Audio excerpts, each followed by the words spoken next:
Halo semuanya, saya Visi Handanusia Husni, dosen program studi Ekonomi Pembangunan Fakultas Ekonomi dan Bisnis Universitas Mataram.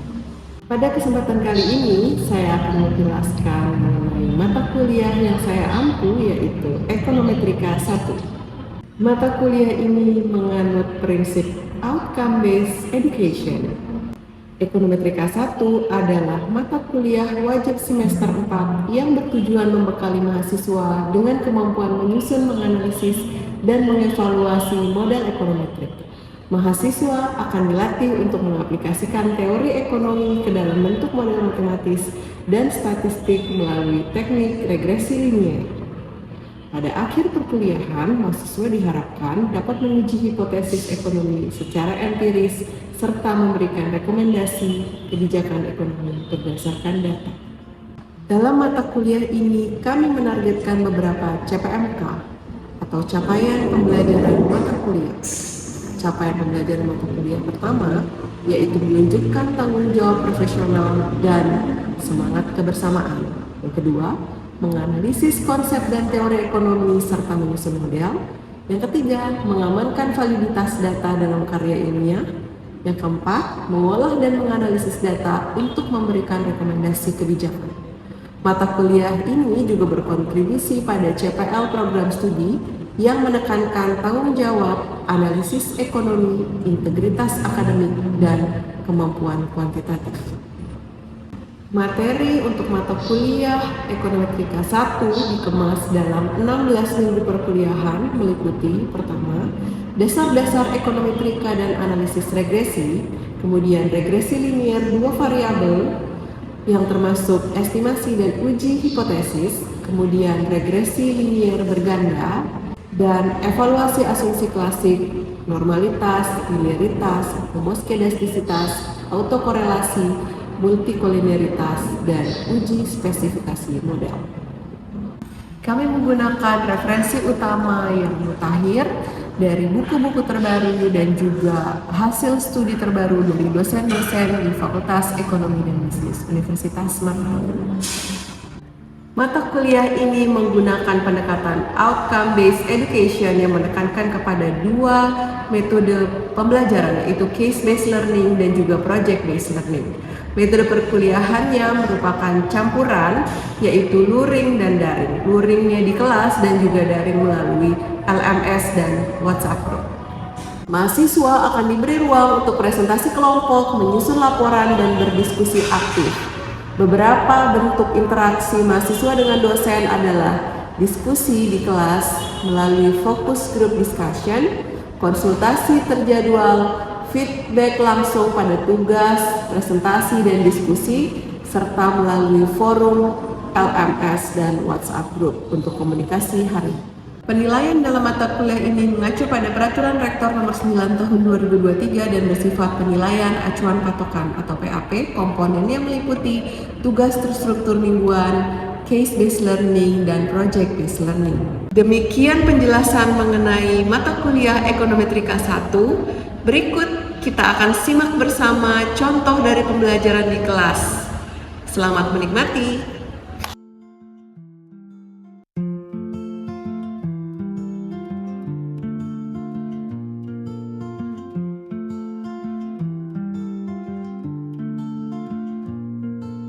Bismillahirrahmanirrahim. Assalamualaikum warahmatullahi wabarakatuh.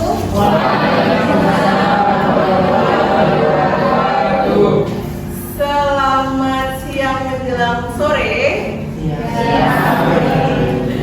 Sebelum kita memulai pelajaran pada hari ini, marilah kita bersama-sama membaca basmalah supaya semua ilmu-ilmu yang kita dapatkan pada hari ini bisa masuk dan bermanfaat bagi kalian semua, bagi kita semua, bagi saya juga.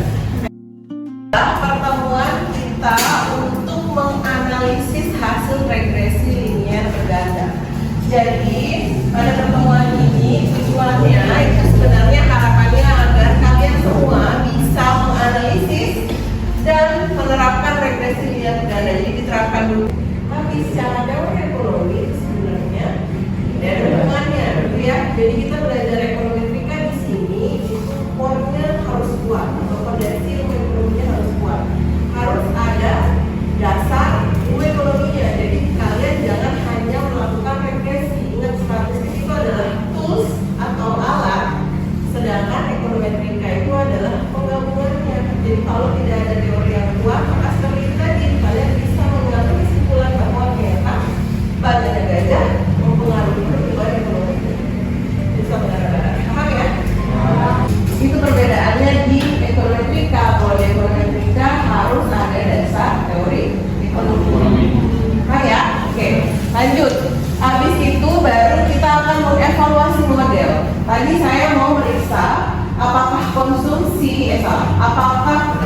bulanan kalian itu mempengaruhi konsumsi kalian, gitu ya. Nah, itu harus saya cek apakah nggak ada faktor-faktor lain, misalkan ada lifestyle, gitu ya, misalkan ada gaya hidupnya atau ada apa? Mungkin dia dapat uang beasiswa, ujian model. Tadi kan saya udah bilang ya, kalau misalkan kita sudah melakukan regresi, maka kita harus menguji model. Menguji modelnya itu ada 3. Yang pertama kita mau melihat apakah si X ini berpengaruh terhadap dia secara parsial. Kalau misalkan X-nya itu lebih dari 1 ya, misalkan saya mau lihat apa tadi uang bulanan dan lifestyle terhadap konsumsi, oke? Berarti saya mau lihat apakah uang bulanan ini mempengaruhi konsumsi satu-satu ya, dan apakah lifestyle mempengaruhi konsumsi. Paham ya? Jadi parsial itu kita melihat sebagian-sebagian satu-satu. Lalu yang uji F atau ANOVA atau bersama ini adalah secara bersama-sama. Apakah X1 dan X2-nya secara bersama-sama mempengaruhi Y, atau tadi apakah uang bulanan dan lifestyle itu secara bersama-sama mempengaruhi konsumsi. Paham sampai sini ya? Oke, lanjut. Nah, selanjutnya kita mau tahu apakah model yang kita gunakan sudah benar. Itu menggunakan R-square. Oke, ini pastinya sudah kalian dapatkan di statistik. Ya, statistik 1 ya, tentang R-square, tentang uji T, uji F itu sebenarnya sudah harusnya. Oke, kita X1-nya tadi apa? Uang bulanan. Oke, ternyata uang bulanan bisa menjelaskan konsumsi sebesar 46,81%.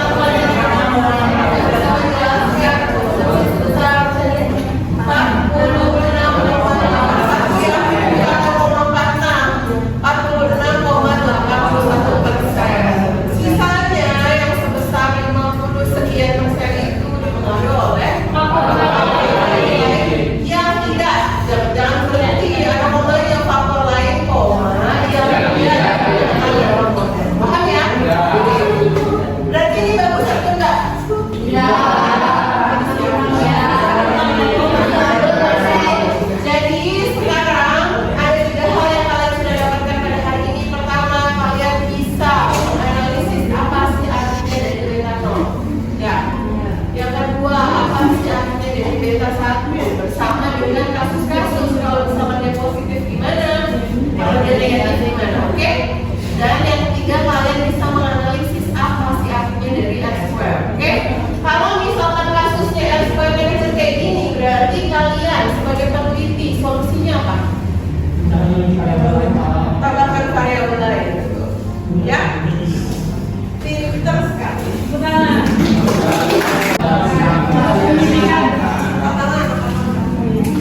Tidak signifikan atau apa? Coba tak apa? Salah tak apa?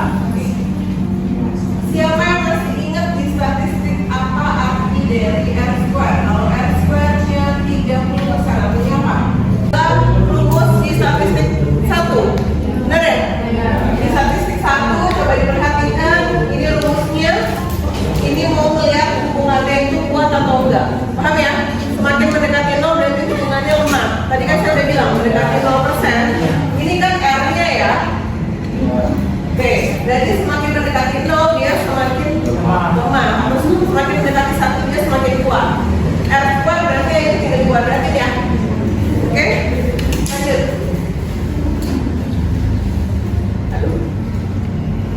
Nah, kita lanjutkan dengan uji analisis, uji hipotesis. Uji hipotesis itu apa sih? Jadi hipotesis nolnya itu biasanya kita bilang tidak ada hubungan antara misalkan variabel X terhadap variabel Y, gitu ya. Misalkan X-nya itu apa? Tadi? Uang bulanan, tidak ada hubungan antara uang bulanan terhadap itu si H0-nya, gitu ya.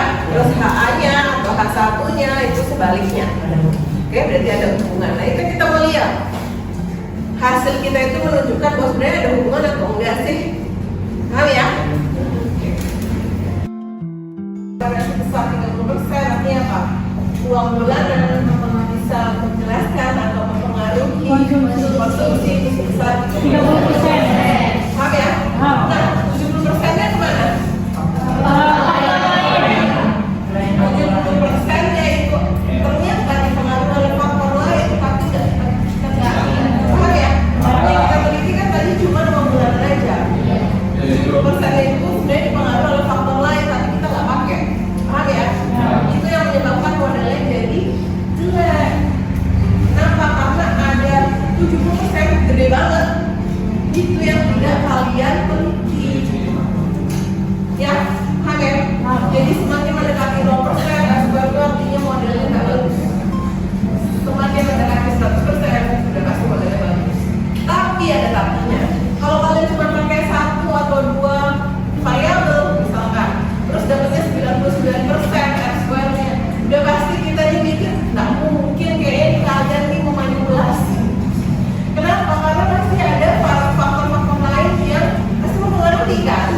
manipulasi data deskripsi kalau misalkan kamu menggunakan hanya satu variabel tapi R-square-nya gede banget gitu ya. Oke. Paham ya? Jadi ketika konsumsi 0, ini kan konsumsi ya, konsumsi uang bulanan ya, uang bulanan. Jadi ketika uang bulanan itu sama dengan 0, berapa konsumsinya? Bisa jadi kan ada orang yang tidak dikasih uang bulanan, misalnya lagi dikasih hukuman sama orang tuanya gitu ya. Tapi ya kan masa misalkan kalian nih belum berpenghasilan atau tidak dikasih uang sama orang tua kalian, tetap tidak mengeluarkan uang sama sekali gitu per bulan, enggak kan? Misalkan sebagai mahasiswa berarti minimal ada uang untuk beli bensin lah gitu misalkan ya. Iya kan? Misalkan gitu. Nah mungkin itu sebesar 11,9 ini. Paham ya? Paham? Bahasanya di sini adalah satuan. Satuan itu bisa entahlah, bisa dikali berapa aja. Pokoknya intinya adalah ketika uang bulanan itu 0, maka konsumsinya sebesar 11,9 satuan. Paham ya? Oke. Nah sekarang kalau yang ini tuh apa sih artinya? 0,76 artinya apa? Coba saya tulis di sini ya. Berarti ketika Y sama dengan beta 0 plus beta 1 X1. Ketika X1 nya sama dengan 0, apa yang terjadi? Coba masukkan ke rumus. Y sama dengan beta 0. Oke? Jadi arti dari beta 0 yang di sini atau 11,9 ini artinya apa? Konsumsinya ada salah dari beta 0. Betul. Kenapa?